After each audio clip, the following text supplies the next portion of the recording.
सभी किसान साथियों को राजेश कटारिया तरफ से नमस्कार। आज हम बात करेंगे भाई, जो अगस्त के महीने में यानी फ्लावरिंग आने से पहले जो खाद डालते हैं उसकी मात्रा कितनी होनी चाहिए, कौन सा खाद डालना चाहिए और सही समय कौन सा है, जिससे हमारी पैदावार भी बढ़े, हमारे फल का साइज़ भी अच्छा बने और साथ ही साथ जब हमारा छोटा छोटा फल होता है तो उसमें फंगस से जनित बीमारी बहुत ज़्यादा प्रकोप करती है, जिससे हमारा लगभग 20 से 25% जो फल होता है वो या तो फल ही नहीं बनता या फल बन जाता है तो फल बनने के बाद साइज़ पकड़ने से पहले ही वो डैमेज हो जाता है। तो उससे बचाव भी हो, इस तरह का खाद कैसे तैयार करें। तो वीडियो में आगे बढ़ने से पहले सभी किसानों से अनुरोध करूंगा वे पहले चैनल को सब्सक्राइब कर लें, क्योंकि वीडियो बहुत आदमी देखते हैं लेकिन सब्सक्राइबर बहुत कम मात्रा में करते हैं। क्योंकि अगर आप सब्सक्राइबर बढ़ाएंगे तो उससे हमारा हौसला भी बढ़ेगा और हम भी आपके लिए एक से एक बढ़िया वीडियो बनाने की कोशिश करेंगे। तो लाइक और शेयर करना बिल्कुल ना भूलें। जितनी ज़्यादा लाइक और शेयर करेंगे उससे हमारा मोटिवेशन बढ़ता है, और शेयर करेंगे तो और भी किसान भाइयों का इसमें बेनिफिट हो सकता है, उसको फ़ायदा हो सकता है। तो बात करते हैं भाई सही समय। जो सही समय है वो है हमारा 15 अगस्त से लेकर और 1 सितंबर या फर्स्ट वीक जो सितंबर का होता है उससे पहले पहले हमने ये खाद डालना होता है। तो 15 अगस्त से लेकर और फर्स्ट वीक सितंबर का तो ये खाद डालें। अब बात आती है भाई कौन सा खाद डालें। तो जो जैविक विधि से खेती करता है पहले हम उस पर बात करेंगे। तो जैविक विधि से खेती करने वाले गोबर का जो खाद होता है अपना, अगर मैं बात करूं भाई, जो सड़ा हुआ गोबरा खाद होता है, अगर किसी भाई के पास वो पूरी तरह तैयार नहीं है तो इसलिए हम एडवांस वीडियो बनाने जा रहे हैं ताकि उसका सही समय पर भी तैयार भी हो जाए। तो गोबर का खाद लेना है, वो कितना मात्रा में लेना है वो डिस्कस करेंगे। आपका जो पौधा होता है, अभी मान लीजिए आज तारीख है 8 जुलाई और आपके पौधे की जो हाइट है वो एवरेज है भाई 6 फीट, तो उसका 1.5 गुना लगभग 9 फीट का आकार आपका पौधा ले लेगा अगस्त के महीने तक। अगर आपके पौधे की है 7 फीट हाइट तो 10.5 फीट की हाइट ले लेगा उस समय तक। अगर 4 की है तो 6 की हाइट ले लेगा, यानी जितना आपका पौधा है उसका 1.5 गुना वो साइज ले लेगा। तो इस साइज का मैं जिक्र क्यों कर रहा हूँ, क्योंकि जितना हमारा साइज होता है, अगर 10 फीट हाइट का हमारा साइज है तो हमने एवरेज जो है 10 kg पर प्लांट गोबर का खाद लेना है। अगर आप ले रहे हैं वर्मी कंपोस्ट तो वो उसका आधा लगभग 5 kg। अगर आप ले रहे हैं कंपोस्ट खाद, अगर अच्छी क्वालिटी का कंपोस्ट खाद है तो एवरेज लगभग 7-7.5 kg। अगर नॉर्मल है तो वो भी आपने 10 kg ही लेना पड़ेगा। अब बात आती है अभी उसके बाद इसमें हम क्या क्या मिक्स करें जो हमारे खाद में हर तरह के जो न्यूट्रेंट है वो पूरी तरह से हो जाएं। तो उसके लिए सबसे पहले आवश्यकता पड़ेगी आपको गौमूत्र की। 1 एकड़ की बात करें तो कम से कम 10 लीटर आपने गौमूत्र लेना है। अगर 10 से ज़्यादा हो जाए, 15 हो जाए, 20 हो जाए, 25 हो जाए, 30 हो जाए, वो आपको फ़ायदा पहुंचाएगा किसी भी तरह कोई नुकसान नहीं होगा। कम से कम 10 लीटर गौमूत्र लेना है, उसके अंदर 1 किलो गुड़ डाल देना है और उसको आपने लगभग 48 से 72 घंटे के लिए सुबह शाम उसको हिलाएंगे, यानी उसको मल्टीप्लाई करेंगे। इसके बाद बात आती है भाई, जो फंगस से जनित जो बीमारी होती है उसको रोकने का। तो जिस किसान भाई ने या तो पौधा लगाते समय, जिसने पहली बार पौधा लगाया हो तो लगाते समय खाद डाला होगा, या जिसने कटिंग की है, किसी का 2 साल का पौधा, 3 का है, 4 का है, 5 का है, तो कटिंग के समय खाद डाला होगा। तो उसमें अगर सूडोमोनास का इस्तेमाल किया है तो वो लगभग 1 kg सूडोमोनास ले लें। अगर जिस किसान भाई ने उस समय इस्तेमाल नहीं किया है तो सिंपल तरीका है, पर प्लांट अगर आपका 1 साल का पौधा है तो एवरेज 4 से 5 ग्राम,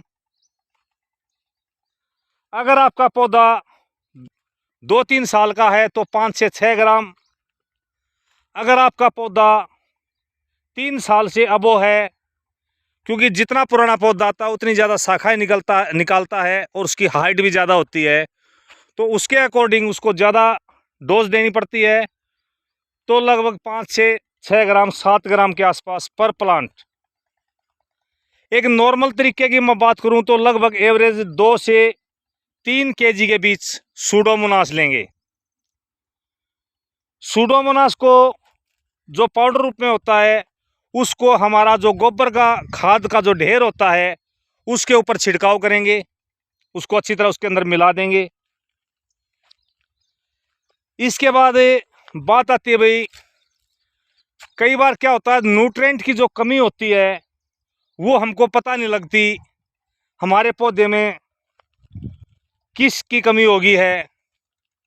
तो उसके लिए सबसे असरदार होता है एग्रोवीरा प्लस, जो लिक्विड फर्टिलाइज़र है, वो लगभग 2 लीटर के आसपास, 2 लीटर वो लेंगे और उसको भी आप 48 से 72 घंटे के लिए उसको मल्टीप्लाई करेंगे। किसी बाल्टी में 2 लीटर वो डालेंगे, उसमें लगभग 20 लीटर पानी और उसमें 2 किलो गुड़।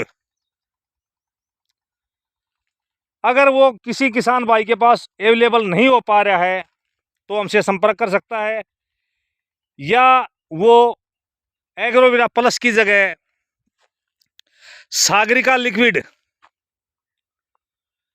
वो लगभग 2 से 2.5 लीटर वो ले लेगा। अगर कहीं वो उपलब्ध नहीं है तो बायोवीटा लिक्विड फर्टिलाइज़र वो लगभग 2 लीटर के आसपास वो ले लेगा। जो लिक्विड फर्टिलाइज़र है उसको मल्टीप्लाई करना होता है और जो पाउडर रूप में होता है उसको गोबर के खाद में डायरेक्ट मिलाना होता है। अब बात आती है भाई, ये भी हमने मल्टीप्लाई कर लिया, तो जो अपना गोबर का ढेर है, जो खाद का ढेर है, उसके अंदर नमी कितनी है उस पर डिपेंड करता है। उसके अनुसार उसमें 50 से 60% नमी बरकरार रखनी होती है। और अभी से अगर हम उसको बनाएंगे तो उसको बनने में लगभग 20 से 21 दिन लगती है। तो जो हमारा सही समय होगा एवरेज 15 अगस्त से लेकर और फर्स्ट वीक सितंबर का, तो उसके अनुसार जब भी आपने खाद डालना उसको 20-21 दिन पहले से ही उसको तैयारी कर लें। और वेस्ट डिकम्पोजर का जो कल्चर है अगर किसान भाई के पास उपलब्ध है तो सबसे बेस्ट होता है। उसका जो लिक्विड फर्टिलाइज़र जो हम अपने ड्राम में उसको मल्टीप्लाई करते हैं वो उस पर बार बार उसका छिड़काव करते रहें। इसके अलावा एग्रोलाइजर 82 लगभग 250 ml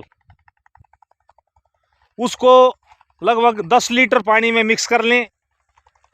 अच्छी तरह मिला लें।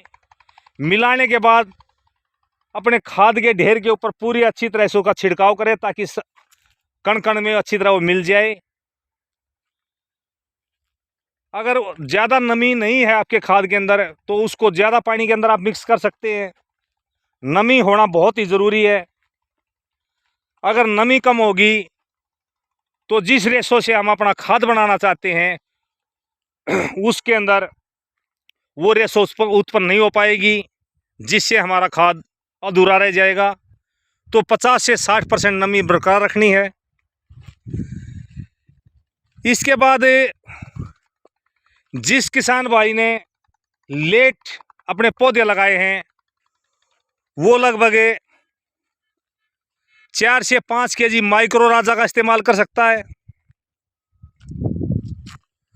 और साथ ही साथ कंसटिया इफको कंपनी का होता है, जिसको हम एनपीके भी बोल देते हैं, जो लिक्विड फर्टिलाइज़र होता है वो भी। उसके अंदर क्या होता है, हमारे बैक्टीरिया होते हैं, जैसे एजोबैक्टर, नाइट्रोजन के बैक्टीरिया होते हैं उसके अंदर, फास्फोरस के बैक्टीरिया होते हैं और पोटाश के बैक्टीरिया होते हैं। तो जब भी हम अपने पौधे में किसी भी तरह की कोई भी खुराक देते हैं तो वो हमारे पौधे को पूरी तरह से नहीं मिल पाता। वो हमारी ज़मीन के अंदर, कुछ तो ज़मीन के अंदर लॉक हो जाता है, कुछ हवा के माध्यम से वेस्ट हो जाता है। तो अगर हम कंसटिया का इस्तेमाल करते हैं तो वो हमारी ज़मीन को पोषक तत्वों ग्रहण कराने में काफ़ी मददगार होता है। तो लगभग 1 लीटर कंसटिया, उसको भी मल्टीप्लाई करना आपने 10 लीटर पानी लेंगे, 1 किलो गुड़ डाल देंगे, 48 से 72 घंटे के लिए मल्टीप्लाई करके फिर गोबर का जो आपका खाद है या वर्मी कंपोस्ट है या कंपोस्ट खाद है, जो भी आपने ले रखा है, उसके अंदर डाल देंगे। अब बात आती है भाई, कई बार क्या होता है, पानी की कमी के कारण या बरसात सही समय पर नहीं होती है तो हमारा खाद थोड़ा लेट रिजल्ट देता है। तो उसके रिजल्ट के लिए हमने कुछ एक्स्ट्रा खाद डालना पड़ता है। अगर हम जैविक की बात कर रहे हैं तो उसके लिए आप एग्रोवीरा प्लस ग्रेनुअल खाद लगभग 1 एकड़ की बात करें तो 12 से 15 केजी, या भाई सागरिका ग्रेनुअल खाद लगभग 20 से 25 केजी, या भाई बायोवीटा ग्रेनुअल खाद होता है वो भी आप 10 से 15 केजी या तो उस खाद के अंदर मिला दें, या अपने पौधे के अगर बेड बना रखा है तो 2 साइड, अगर आपने बेड नहीं बना रखा है तो उसके चारों साइड वो पहले खाद डाल दें, उसके ऊपर गोबरा खाद डाल दें, फिर अच्छी तरह से उसको मिट्टी में मिला दें। उस समय बारिश का सीज़न चलता रहता है, अगर बारिश हो जाती तो ठीक है, नहीं तो आपने पानी लगाना बहुत ज़रूरी है। तो इससे क्या होगा, आपकी जो फ्लावरिंग है उसकी मात्रा काफ़ी बढ़ेगी। बहुत से किसान भाइयों की एक समस्या होती है, फ्लावरिंग बहुत ज़्यादा ड्रॉप होता है। तो जो नर होता है उसका काम सिर्फ पॉलिनेशन का काम होता है, प्रजनन शक्ति को बढ़ाने का काम होता है, उसके बाद वो तो डैमेज होगा ही होगा। लेकिन कई बार क्या होता है, न्यूट्रेंट की कमी से मादा जो हमारा फूल होता है वो भी डैमेज हो जाता है। तो इससे हमारा फल की मात्रा काफ़ी कम हो जाती है। अगर इस तरीके से आप पूरी तरह से न्यूट्रेंट वगैरह अपने खाद में पूरी तरह से डालोगे तो आपका फ्लावरिंग ड्रॉप भी कम होगा, और साथ के साथ जो भी क्वालिटी आने वाले समय में बनेगी वो क्वालिटी भी अच्छी बनेगी, और जो फंगस जनित जो बीमारी होती है उससे भी रुकावट होगी। तो अगली वीडियो में इससे अगले स्टेप की बात करेंगे। आज की वीडियो में इतना ही है, लेकिन लास्ट में रासायनिक वालों के लिए भी थोड़ा वीडियो में ज़रूर हिंट दे देता हूँ, क्योंकि हमारा मेन तो औचित्य होता है सिर्फ जैविक खेती पे ही फोकस करना। लेकिन कई किसान भाई की मजबूरी लगा लो या भाई उनके पास टाइम की कमी लगा लो, तो उसके लिए उन्होंने समय समय पर NPK का रेगुलर इस्तेमाल करते रहे। एग्रोवीरा प्लस जो है लिक्विड फर्टिलाइज़र या सागरिका या बायोवीटा, उसका रेगुलर इस्तेमाल करते रहें। और जो जड़ों के माध्यम से जो खाद देना होता है, अगर आपके पास गोबर का खाद ज़्यादा उपलब्ध नहीं है तो आप थोड़ी कम मात्रा ले सकते हैं। उसकी जगह आप बात आती है जैसे DAP की, तो प्लांट की उम्र के अनुसार या प्लांट की हाइट के अनुसार आप उसमें डोज ले सकते हैं। उदाहरण के तौर पे अगर आपका पौधा 5 फीट का इस समय है तो लगभग 500 ग्राम। अगर आपका पौधा इस समय 6 फीट का है तो लगभग 600 ग्राम। ये 1 साल से लेकर और लगभग 3 साल तक की अवस्था में आप ये खाद डाल सकते हैं। अगर 3 साल से ज़्यादा उम्र का आपका पौधा है तो इसकी मात्रा आप लगभग 1.5 गुना बढ़ा सकते हैं। इसके अलावा पोटास यूरिया ना डालें, क्योंकि यूरिया बहुत से किसान डाल देते हैं। यूरिया से आपके पौधे की लाइफ कम हो जाती है। तो इसके अलावा जिंक डाल सकते हैं, या सबसे बेस्ट होता है जो आपको हर तरह से खादों की पूर्ति करता है, NPK ग्रेनुअल रूप में आता है 50 kg में 12-32-16, या भाई कॉम्प्लेक्स खाद आता है वो लगभग 50 kg 1 एकड़ के लिए, वो इस्तेमाल कर सकते हैं।